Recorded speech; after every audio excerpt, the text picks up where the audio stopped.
Pemirsa, tim Satgas Ketahanan Pangan di Pasar Banyuasri dan Pasar Anyar Buleleng memantau ketersediaan dan harga sejumlah komoditas pangan. Hal ini dilakukan menjelang Hari Raya Pagarusi yang jatuh pada hari Rabu 12 Februari 2025.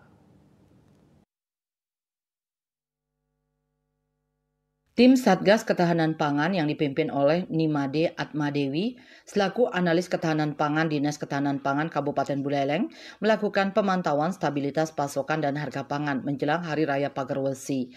Pemantauan ini rutin dilakukan bersama tim, tidak hanya menjelang hari-hari besar keagamaan saja. Ini merupakan langkah preventif akan inflasi pada sejumlah bahan pangan. Dari pantauan yang dilakukan di dua pasar besar di Buleleng, yaitu Pasar Banyuasri dan Pasar Anyar, komoditas pangan terpantau aman dan stabil, serta distribusi lancar. Terpantau hampir sama harga-harga di dua pasar tersebut, hanya beda tipis di komoditas cabai dan bawang.